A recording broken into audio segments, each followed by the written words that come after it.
साल 2025 अध्यात्म और आस्था के नजरिए से बेहद खास होने वाला है। इस साल देश और दुनिया के सबसे बड़े आध्यात्मिक मेले महाकुंभ का आयोजन उत्तर प्रदेश के प्रयागराज में किया जाएगा। 12 साल के लंबे इंतजार के बाद दूर दूर से श्रद्धालु महाकुंभ में गंगा, यमुना और अदृश्य सरस्वती के संगम में डुबकी लगाएंगे।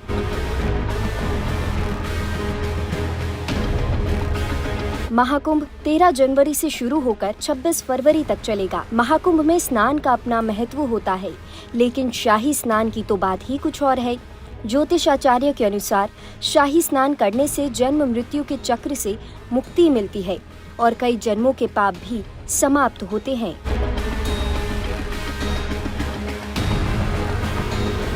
महाकुंभ में शाही स्नान बेहद खास होता है।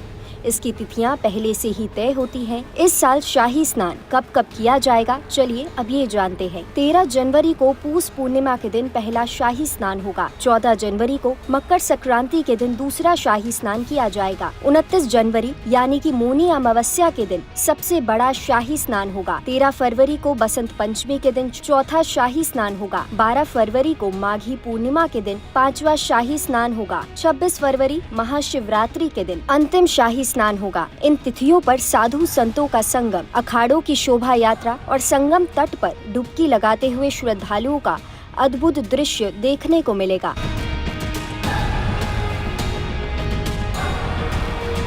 इसी कड़ी में देवघर के प्रसिद्ध ज्योतिषाचार्य पंडित नंद किशोर मुदगल बताते हैं कि महाकुंभ में स्नान का महत्व अश्वमेघ यज्ञ के बराबर है। उन्होंने बताया कि शाही स्नान खास रूप से साधु संतों द्वारा किया जाता है, लेकिन तीर्थ यात्री भी उनके बाद स्नान कर सकते हैं। ये स्नान मोक्ष प्राप्ति का मार्ग खोलता है।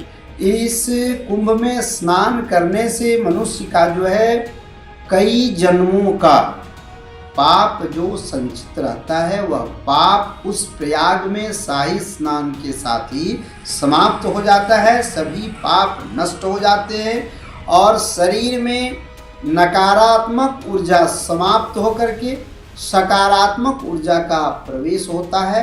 धर्म मार्ग, आध्यात्मिक मार्ग में रुचि होती है और आध्यात्मिक मार्ग भी प्रशस्त होते हैं। सकारात्मक ऊर्जा जो है आपके अंदर प्रवेश करता है। आपको अध्यात्म में मन लगेगा और आपके जितने भी जाने अनजाने में आपसे जो गलती हुई है, पाप हो गया है, उस पाप से मुक्ति प्रयागराज में स्नान, गंगा स्नान के साथ ही समाप्त हो जाता है। इसलिए मनुष्य को यह जो 12 वर्ष के इंतजार में जो कुंभ स्नान का समय आता है, उसमें निश्चित रूप से स्नान कर लेना चाहिए। महाकुंभ में सिर्फ भारत से ही नहीं बल्कि पूरी दुनिया से लोग आते हैं। श्रद्धालु, साधु संत और पर्यटक संगम तट पर इकट्ठा होकर इस भव्य मेले का हिस्सा बनते हैं। खासकर शाही स्नान के समय निकाली जाने वाली रंग बिरंगी और भव्य शोभा यात्रा सबसे ज्यादा आकर्षण का केंद्र होती है। साधु संतों का उत्साह और उनका अंदाज हर किसी को मंत्रमुग्ध कर देता है। इनके लिए देवघर से परमजीत की रिपोर्ट।